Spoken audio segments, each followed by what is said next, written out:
again with Jeffrey Merk, who is a partner from Aird Berlis, which is a legal law firm that focuses on a lot of private and publicly traded companies, and most specifically the psychedelic space. How are you, sir? Doing great, thanks. How are you doing today, Shad? Good. I want to keep this dialogue going because we had you on a couple of weeks ago and had some great feedback just explaining some of the legality issues with the psychedelic space. But, next question I wanted to ask as we, backtrack and look at some of the things that we did talk about. How busy, I guess, is your law firm right now? Because as this industry emerges, I think there's a lot of people that want to get an understand as to like how much is this industry growing.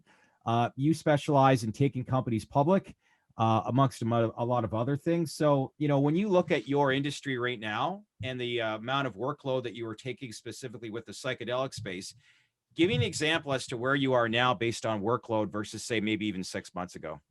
Yeah, sure. That tremendous question, Shad. And I think there's been a huge, I would say, explosion in the last 6 months, and even more specifically in the last sort of month or so, with companies going public, companies creating all kinds of different deals and different sort of joint venture kind of structures. And you see companies, they're engaging investment bankers and raising capital, M&A transactions, going public transactions. It is just, it's nonstop. It's super exciting to be industry to be in. Super exciting time. Lots of mainstream attention. Lots of finance specific attention. It's just it's booming.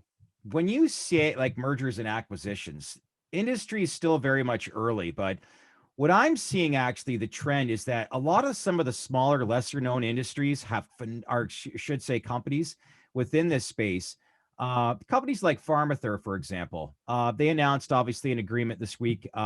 They have some really, really good research going on with the University of Arizona, little lesser known, and might have like a little bit further pipeline along when it comes to like the amount of data and research that they're doing. Do you see a lot of mergers and acquisitions happening this year, meaning like some of the bigger companies to come out and like I said, it's all about the research and data. And if you have that, obviously you're primed for, being acquired by some of, let's say, the bigger companies in the space? Or do you think it's still going to take a couple more years?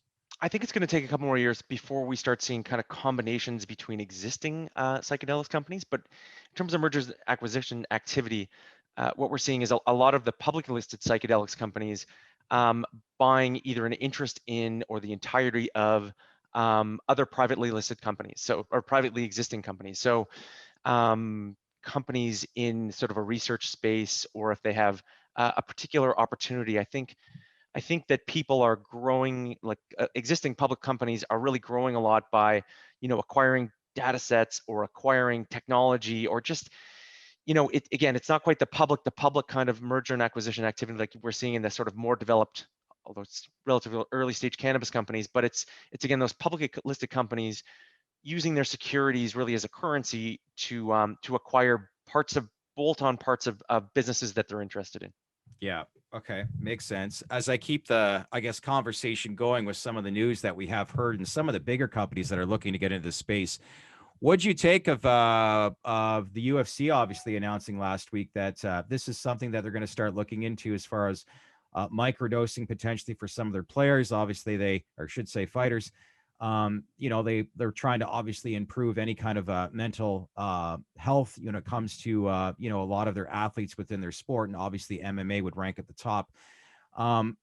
Let's say they did get into the space, what would they look for? I guess would they look to do something with Johns Hopkins University, which they're currently speaking with right now? Would they look to team up with a company in the space? And if that were to happen, what would be the legality framework behind all something like that potentially?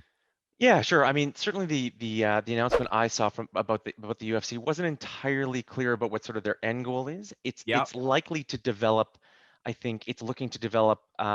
It's probably looking to fund sort of general research. Some companies, and I'm not sure if this is the UFC's goal, but some companies will work with institutions. And really, what's happening is those companies are funding some of the research. The university will be able to use the data for its own academic research, and the public company really has access to the intellectual property that's developed from that university. It wasn't clear from the UFC's announcement exactly if that's the way they're going to go, and it could be. I mean, to sort of, you think your question's kind of getting there.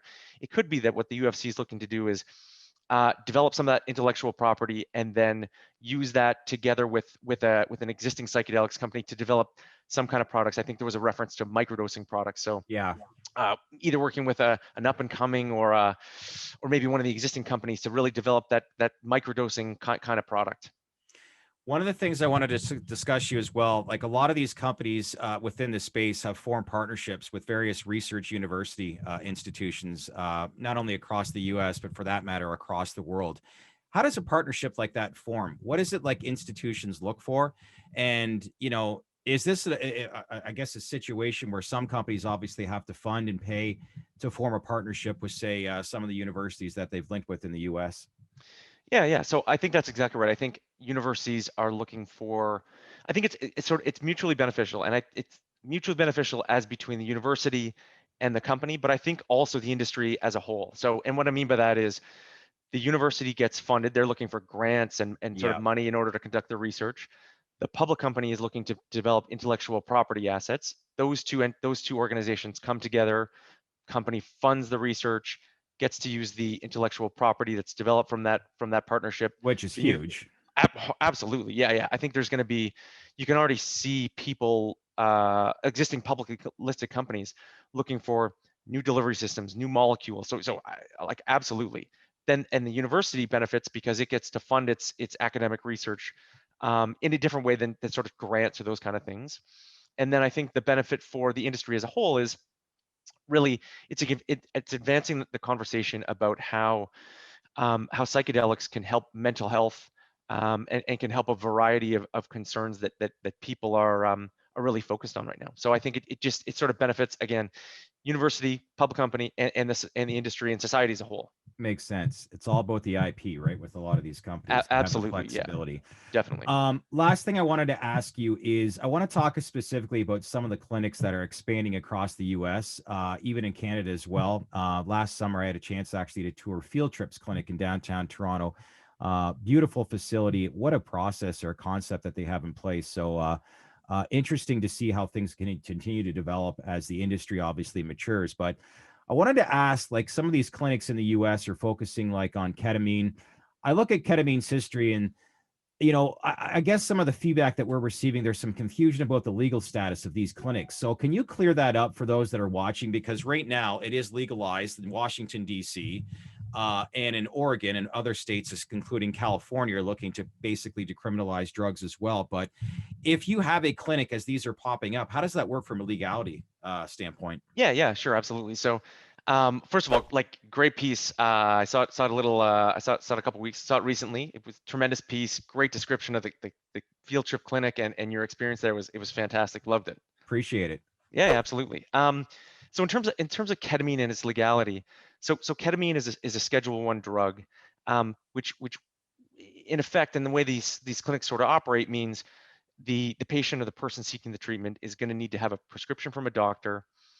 Pharmacist is going to have to dispense the ketamine, and then it's going to need to be administered in a medically supervised environment. So Right. field trip, great example. Again, your piece did a great job of sort of exploring and describing that medically supervised environment and how We field paid trip him, is by the way, to say that. and how field trip is developing that aspect of it. But again, it's just going to be it's a regulated and controlled substance that's dealt with and handled in a regulated and controlled way. And that's generally that's certainly the way it works in Canada. It's generally the way it works in the U.S. and throughout countries in Europe as well. So I think we'll see field trips talked about expansion. Other companies have talked about expansion to various European countries and throughout the U.S. And that's really how controlled substance delivered in a controlled way.